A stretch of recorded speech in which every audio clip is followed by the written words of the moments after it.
হয়, ভয়ানকভাৱে বৃদ্ধি পোৱাৰ পাছত ৩ নম্বৰ বালিতাৰাক চৰকাৰ বা প্ৰশাসনে কণ্টেইনমেণ্ট জ'ন হিচাপে ঘোষণা কৰিছিল তাৰিখে, আৰু তেতিয়াৰে পৰা এই গাঁওখনৰ ৰাইজে গাঁৱতে আবদ্ধ হৈ থাকিবলগীয়া হৈছিলে। এখন বিয়াক কেন্দ্ৰ কৰি এই গাঁওখনত ক'ভিডৰ সংক্ৰমণ হৈছিলে। মই পোনে পোনে দৃশ্য দেখুৱাইছিলোঁ। ইয়াতে আছিলে কণ্টেইনমেণ্ট জ'নৰ যিখন ফলক ইয়াতে আছিলে, ইয়াতে মূল গেট বন্ধ কৰি দিয়া হৈছিলে। গাঁওখনৰ ভিতৰলৈ কোনো লোকক প্ৰৱেশ কৰিবলৈ দিয়া হোৱা নাছিলে। তাৰ পিছৰে পৰা যিহেতু ইয়াতে ক'ভিড ৰোগীৰ সংখ্যা কমি গ'ল ক্ৰমে, তাৰপিছত প্ৰশাসনে ইতিমধ্যে এই কণ্টেইনমেণ্ট জ'ন উঠাই দিলে, আৰু তাৰপিছতে ইয়াৰ গাঁৱৰ মানুহে আন ঠাইলৈ যাব পৰা হ'ল। মই পোনে পোনে কিছু কথা জানিবলৈ চেষ্টা কৰিম। ইয়াতে স্থানীয় গাঁওবুঢ়া আছে, স্থানীয় যুৱক আছে, তেখেতসকলৰ পৰা কিছু কথা জানিবলৈ চেষ্টা কৰিম। কিন্তু ক'ব লাগিব যে এখন বিয়াক কেন্দ্ৰ কৰি যথেষ্ট ক'ভিড ৰোগীৰ সংখ্যা বৃদ্ধি পাইছিল, যাৰ ফলত প্ৰশাসনে এই গাঁওখন কণ্টেইনমেণ্ট জ'নলৈ জ'ন হিচাপে ঘোষণা কৰিবলৈ বাধ্য হৈছিলে। কি ক'ব এই সন্দৰ্ভত আপুনি? হয়, যোৱা 30 এপ্ৰিল তাৰিখে বিয়া এখন কেন্দ্ৰ কৰি যথেষ্ট মানুহৰ পজিটিভ ৰোগী আমি পাইছিলোঁ আমাৰ স্থানীয় হস্পিটেলৰ যোগেদি। গতিকে সেইখিনি মানুহ আজিৰ দিনত সুস্থ হৈছে, হ্ৰাস পাইছে তুলনামূলকভাৱে।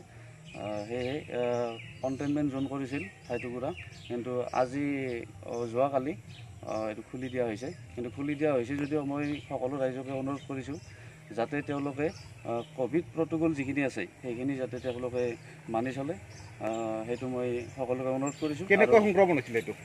সংক্ৰমণটো এই বিয়াখন যোৱাৰ পিছৰ পৰাই মানুহৰ জ্বৰ, চৰ্দি, কাহ এনেকৈ কিছু চিমটম দেখা দিছিলে।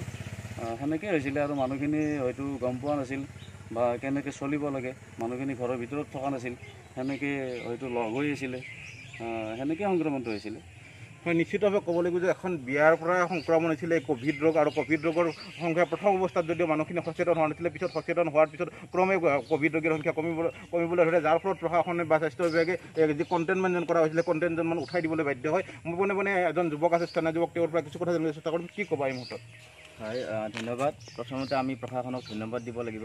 তেখেতসকলে সঠিক সময়ত আমাৰ ইয়াতে কণ্টেইনমেণ্ট জ'নটো কৰিলে, আৰু এইটো আমি শুনিছিলোঁ প্ৰথম কণ্টেইনমেণ্ট জ'ন, আৰু মই আশা কৰোঁ এইটো নলবাৰীৰ আৰু শেষৰটো কণ্টেইনমেণ্ট জ'ন হওক। আমাৰ মানুহখিনিক আমি ধন্যবাদ দিছোঁ। তেখেতসকলে যদিও প্ৰথমতে গম পোৱা নাছিলে, তাৰপিছত তেওঁলোকে ক'ভিড প্ৰট'কলখিনি মানিলে। মানাৰ পিছত আমাৰ এতিয়া ৰোগীৰ সংখ্যা একেবাৰে নাই। 3জনমান হোম কোৱাৰেণ্টাইনত আছে। তেখেতসকলে নিশ্চয় সুস্থ হ'ব, মই আশা কৰোঁ। আৰু এইটোৱে আচলতে আমাৰ সেই কথা নহওক, আমি কণ্টেইনমেণ্ট জ'নটো উঠাই দিছে যে আমি একেলগে চাৰিওপিনে ঘূৰি নি আমি খানা পতকা কৰিম, এইটো নহওক। সকলোৱে নিজৰ ঘৰত হওক, নিজে ক'ভিড প্ৰট'কলটো মানি চলক, কাৰণ এইটো জীৱন মৰণৰ খেল। এইটো আমাৰ কোনো হাঁহিৰ কথা নহয় যে বেমাৰ হৈছে, আমি বেমাৰ গাত লৈছে, ভাল হৈছে, এনেকুৱা নহয়। ক'ভিড প্ৰট'কল মানি সকলোৱে চলক, আৰু ক'ভিডৰ পিছতো মানে পষ্ট ক'ভিডৰ বহুখিনি মানে আমাৰ বেয়া প্ৰভাৱ পৰি যায় আমাৰ শৰীৰত। গতিকে সকলোৱে মানি চলক, পিছৰখিনিও তেওঁলোকে সুস্থ সবল হৈ থাকক, মই আশা কৰোঁ এইখিনিয়ে। আৰু ইয়াৰ লগতে সকলোকে যিহেতু আমি চকুৰ আগতে দেখিলোঁ যে এখন গাঁও কেনেকুৱাকৈ ক'ভিডে এফালৰ পৰা আনফাললৈকে চেলেকি যাব পাৰে, আৰু মানুহখিনি কিমানখিনি অসুস্থ, মানুহখিনি কিমানখিনি মানে বেমাৰ আজাৰৰ লগে লগে মানুহ শাৰীৰিকভাৱে কেনেকুৱাকৈ বিপৰ্যস্ত কৰি পেলাব পাৰে। সেইকাৰণে মই সকলোকে অনুৰোধ কৰোঁ যে তেওঁলোকে ক'ভিড প্ৰট'কলখন মানি চলক, আৰু এনেকুৱা নহয়। হয়, নিশ্চিতভাৱে ক'ব লাগিব যে যদিও কণ্টেইনমেণ্ট জ'নৰ পৰা উঠাই দিয়া হৈছে, যদি পুনৰ যদি আকৌ যদি আগৰ পৰ্যায়লৈ আহে, মানুহখিনি সচেতন নহয়, তেনেহ'লে আকৌ কণ্টেইনমেণ্ট জ'নলৈ পৰিণত হ'ব পাৰে। নিশ্চিতভাৱে এইসকল লোকে সচেতন হ'লে পুনৰ এক শান্তিৰ পৰিৱেশ ঘূৰি আহিব বুলি আশা কৰিব পাৰি।